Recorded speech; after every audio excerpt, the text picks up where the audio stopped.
Okay, we are now recording. Thank you. I'd like to call this meeting to order. Could we do roll call? Laura Negro. Laura. Mike Berlin. Here. Okay, Laura, are you there? I am now here. I unmuted myself. Okay. Philomena Quebec. I'm here. Doreen Hannanen. I'm here. Ron Stindor. I'm here. Okay, everyone's here. Thank you very much. Next is approval of our agenda. Did anyone have any changes or anything? Hearing none, we can go to public comments. Is there anyone that is there in person or online for comments? Is there anyone for public comments? Is there anyone for public comments? Okay, hearing none, we can move on. Took away my, now we're on to, you took away my agenda off of there. There we go.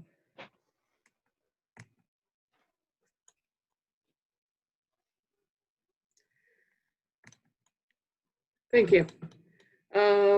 Approval of our minutes. Did everyone get a chance to read everything? Is there any changes or corrections? Motion to approve the 27th meeting minutes. Motion by Ron will Mike to second accept the minutes. And a Ron Sindor to second. All those in favor, please signify by saying aye. Aye. Aye. Aye. Any opposed? Abstaining? Thank you.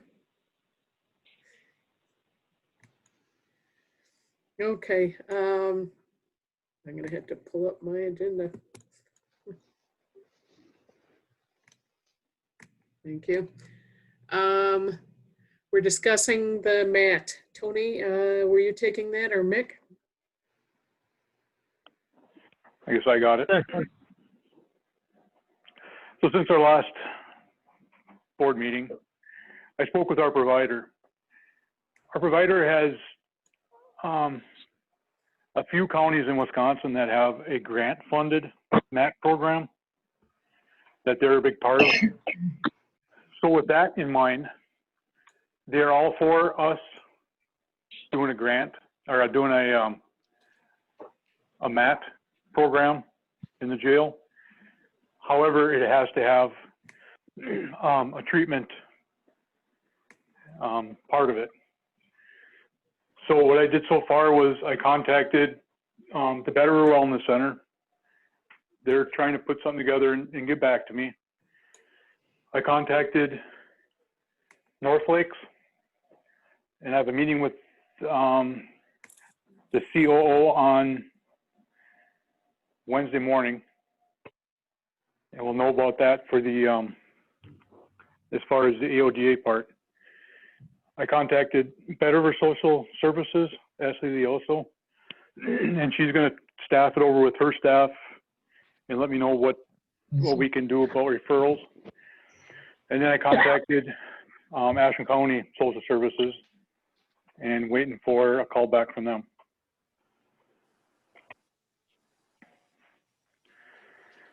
So I guess for us starting it, it's just trying to get all the pieces in place for us to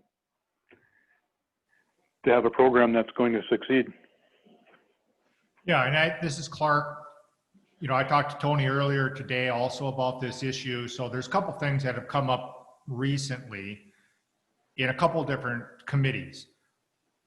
One of which the Bad River Tribe has said, why don't they provide healthcare to their population, their members within the jail? And you know, one thing we'd have to be very considerate about would be our current provider has a doctor, which is the overseeing doctor for all medical treatment within the jail. So from a liabilities perspective, if there's something that happens, our medical provider is covered by their liability insurance. That being said, we currently do work with the Bad River Nation with dental care. So if a member from the Bad River tribe has dental work that needs to be done, we would basically allow Bad River to be able to do that work. We would take them over there. The people who are not Bad River members go to North Lakes Clinic or community clinic. The other thing that has worked in the past for at least some period, and correct me, Mr. Lieutenant Jones, if I'm wrong, is sometimes if people have prescriptions and they're tribal members and they currently are getting those prescriptions from tribal members, we will continue those prescriptions from being supplied by Bad River. And again, that basically is coming from, that's basically the supply of the prescriptions. If we're doing new treatment with individuals who are in the jail, it's my understanding we have to go through our medical provider. Again, I'd be concerned about having a couple different providers in the jail from a liability standpoint. I have not talked to court counsel about that. I have not reviewed the contract with it, but that would be my seat of the pants analysis of this. So the MAT is basically just an extension of medical treatment, which is you have to have medication plus you have to have a treatment program. So those are kind of my limited understanding of it, but it sounds to me like for the update for this committee, Tony is still waiting for callbacks and working on people to try to institute to make sure not only if we have medication, but there's treatment availability for this. So is that kind of a good summary, Tony? Yes. So I'm really confused about what we're talking about in terms of treatment, because when you look at the best practices for Suboxone and the federal regulations related to Suboxone treatment, there is no social cultural requirement. There would be if it is, what is that other? It's not methadone. Methadone requires treatment. It requires like a whole social cultural component, including counseling, but that's not required for Suboxone. And if you look at the peer-reviewed literature, there's a consensus that that's not even helpful in a lot of cases. People simply need the medical treatment that they're getting from their provider. And so I mean, I think it's really problematic to be putting on these extra requirements. We have another provider at Essentia who is also providing medication-assisted treatment. And my understanding is that, Mr. Jones, you had a conversation with her as well. And it's not, I'm kind of confused about where these recommendations are coming from. It's coming from the medication aided treatment information I've been reading. The medication is only aiding in treatment. It's not the treatment itself. Well, in many cases, the medication is the treatment itself. And I'd be happy to provide some more background information in that area. I guess I can show you what I read too. Perfect. That would be great. Are there But any other questions? Go ahead, here's- Tony. Here's my thing. We're going to bring people in off the street who have been or may not have been using illegal substance. We're going to treat them with, say, Suboxone, and then let them go back on the street when they're done without setting them up any treatment. I guess I just don't understand that, why we would do that.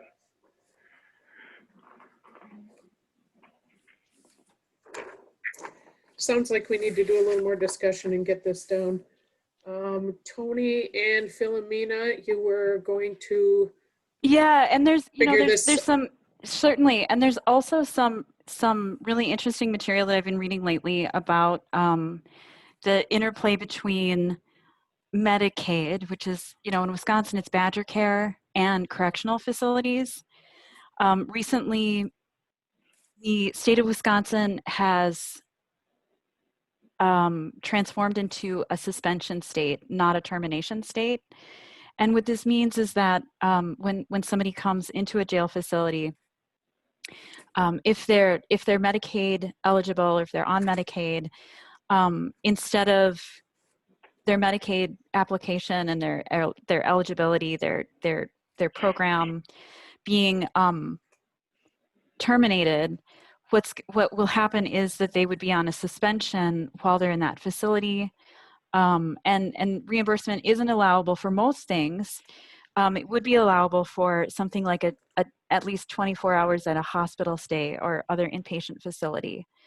But you know what the suspension means is that there would need to be a conversation between the jail and Medicaid, some conversation between the state to ensure that when the person is released, the state understands that they've been released, and so they can start up their Medicaid again. And that's the mechanism that can facilitate continuing ongoing treatment for this person. You know, I think there might be a little confusion between what is treatment, and like there's maybe like a non-technical term or a non-technical idea for treatment is it involves some kind of talk therapy. But you know, today there's a lot of, you know, there's a lot of different options for treatment for substance use disorder. And I think it's totally right that somebody should be handed off, you know, once they get out of the jail, they should be handed off to some kind of further treatment, because it's you know, like you say, it's not like it's just going to go away once they get out of jail. They should have continued treatment. And so I think there are ways and options and a lot of different techniques that can be employed to make sure that that, you know, that people aren't just left hanging, because it doesn't make any sense for them to get inducted into some kind of, you know, some kind of treatment if it's Suboxone, if it's just going to go away when they leave. And so, yeah, certainly, I think there's a lot more conversations that can be had, and it's really, really good that you know, that you're working with these other community partners on these types of issues, because we should be there to support folks who are having these issues, because it doesn't make sense for them to keep having to come back to jail because of their substance use issues. That's, you know, that's really fiscally irresponsible, I think. I think you may have understood some of my comments. We can't mandate, okay, you take this or you're not, you do treatment or you're not going to get this. No, it would be, we would set it all up, make the appointments to the places, and then release them. So when they get released, they go to social services or to North Lakes, and send them to North Lakes. North Lakes will assist them in gaining everything back. They'll assist them in getting their SSI back, their Badger Care back, their food cards if they have them. So sending them to North Lakes would be the first step to gain their stuff back. Yeah, and we're working, I'm working with North Lakes right now and the jail, and we basically are working on a brochure that basically at North Lakes is coordinating right now, that has all the community supports for somebody that exits the jail. And just like Tony just said, one of them is obviously you want to make sure you're coordinating a few days before you leave jail. So the day you leave jail, you're still reinstated within your MA, since it's in suspension status. That's a wonderful thing, but we want to make sure that happens. But in addition, we want to make sure, are there other services such as transportation or housing or food shelves or clothing. Those are the types of things. So we're currently creating a community brochure between North Lakes Extension and the jail and us and Health and Human Services to have something that we can hand people to say, here's, you know, something besides just walking out the door. So yeah, so this is an ongoing thing and we're working on it. Brilliant. Okay. We'll keep track of that, and it's probably time for us to move on if there's no other questions. Hearing none, let's enter into executive or closed session. I need a motion for that, correct? Correct. Motion Good. to go into executive session. Philomena is the first. Do I have a second?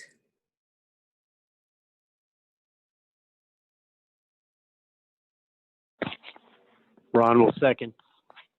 Okay, I have a first and a second to go into closed executive session. Any discussion? No, I'll do a roll call vote. Perfect. Laura Negro, Yes. Mike Berlin, Yep. Philomena Quebec, Yes. Ron Stendor, Yes. Doreen Hannanen. Doreen, are you there? No. Hit your space bar, Doreen. There you go. One more Okay, time. Doreen Hannanen,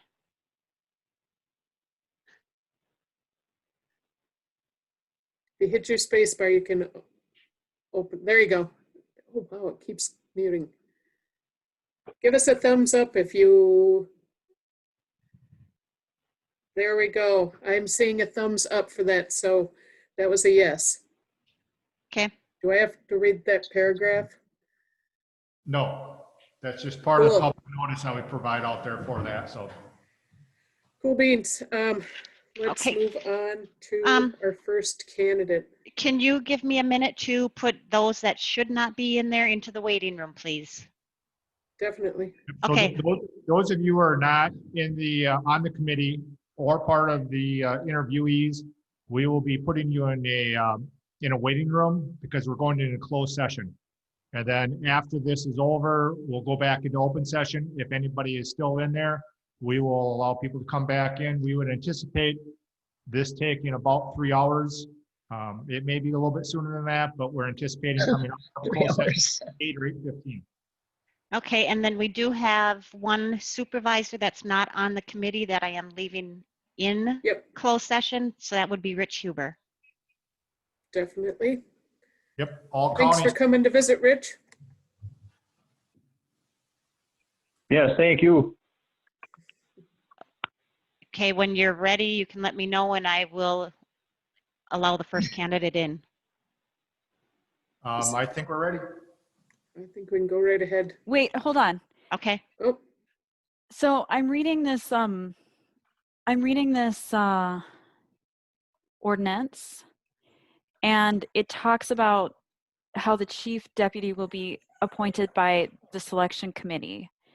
uh-huh. And so, you know, in making this decision, it doesn't say how exactly we're going to do that. We vote. Yep, so here is, I talked to Mick earlier about this. I think what we want to be able to do, since this is a selection process, you five plus Mick and me, we get done with this. My intention is to just go and through and get your top 1 or 2 candidates out of these 3. And then we try to come to a consensus. Because the next step in that ordinance, as you well aware, it has to go to the executive committee. So I would like to see this committee make a recommendation, and then we would do background checks to make sure that they would qualify. And if not, we'd have to go to the second candidate, so that the executive committee, which is meeting next Tuesday on the 8th, would basically review our selection and forward it to the county board. That's kind of my process. And the county board meets on January 12th. Okay. So that's kind of the process to get through this. So I would like to see us, decide on a candidate when we're done with this tonight.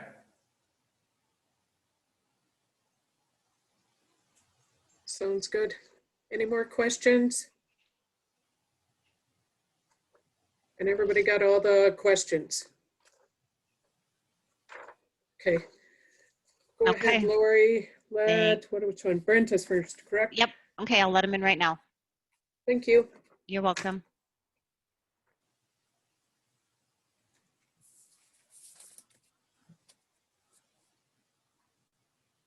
Okay, he's in. Brent? Brent?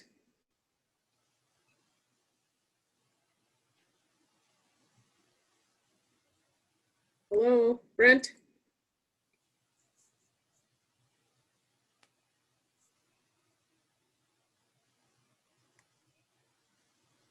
I am seeing him and I see no problems. So it's going to go back on. Now we're recording and we're back live from our closed session. Okay. Did we have anybody else we had in the waiting room to bring back, or did our other board member just disappear? Well, the board member was in closed session, but there is no one in waiting. Okay. All right. I need a motion for our candidate. Who wants to make that motion? Ron will I'll make a it. Oh, go ahead, Ron. I'll second for you. Okay. That we select Brian as our #1 candidate. Okay. Ron makes the motion to offer the job to Brian, and Philomena seconds. Do we have to roll call vote on this one, Lori? I'll check the rules. That one I don't know. No, you don't need a roll call vote, but you obviously. Okay. All those in favor, please signify by saying aye. Aye. Aye. Aye. Opposed? Abstentions? Okay, motion is for Brian. Next meeting date. Do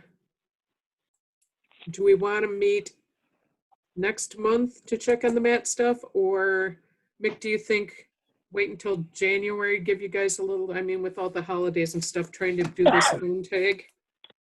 I know Tony's working on it constantly. That's one of the things I've been pressuring about too, that we need to go forward with this as soon as possible. So I know he's waiting for people to get back to him. And I know it's busy time, with deer season, Thanksgiving and the holidays, so people might not be getting back to him. And he's talked to him before this meeting, and he had like 3 or 4 people that he told me that he's still waiting on calls to get back to try and make it happen. So that's your call, Laura. I mean, he can give you an update on the next meeting, if you want to do that.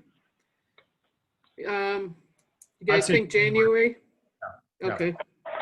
Okay, we'll do our January, whatever, end of the month, last Monday, 5 o'clock.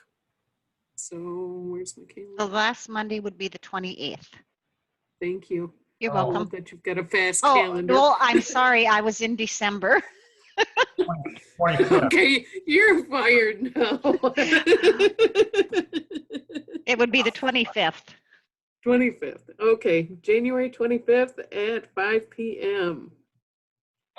Oops. Although we may have to, Lori and I might have to change where we do these meetings because the courthouse is not heated after 5 o'clock. It's getting cold up here. I have my space heater on. Upstairs enjoying it. I'll tell you like I used to tell my kids, put on some sweatpants and a sweatshirt then. My lawn john's on too. There you One go. quick question before we leave, Laura. One quick question, please. Sure. Who is going to make the notification to the candidates? Is that Clark? You going to send a letter to them or call them or? Yeah, Lori and I can do that. We'll do Okay. that. Doesn't it, don't we have to wait for full county board approval according to the ordinance? Yeah, they're not appointed until January, but I think the notification of the process, because the name is public as of right now. Oh, Yeah. okay. And it would be public, obviously, Brian's Sure. name will be public, obviously, in the packet I'm putting out on Wednesday. So before we do this, before we post this thing on YouTube, those people need to be notified because you don't want to find out. Oh, yeah, definitely, definitely. That's a nice surprise for one. But But then again, isn't on the 8th of December, the executive committee needs to review this as well?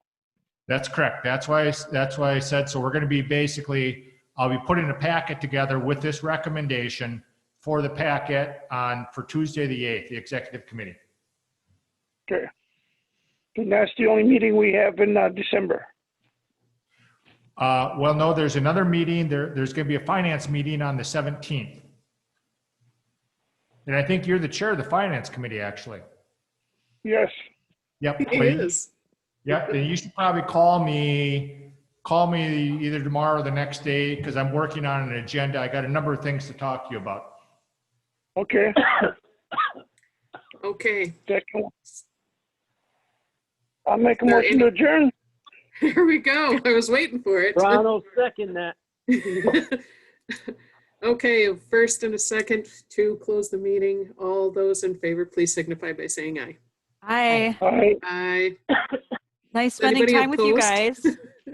Nice Thanks. spending Good the night, last everybody. 3 hours with you. Thanks, Mick. Yeah, thank you all. Thank you all very much. Be safe. Yeah, thank you. You too. Have a good night. Good night. Bye, guys. Yeah, thank you. Bye.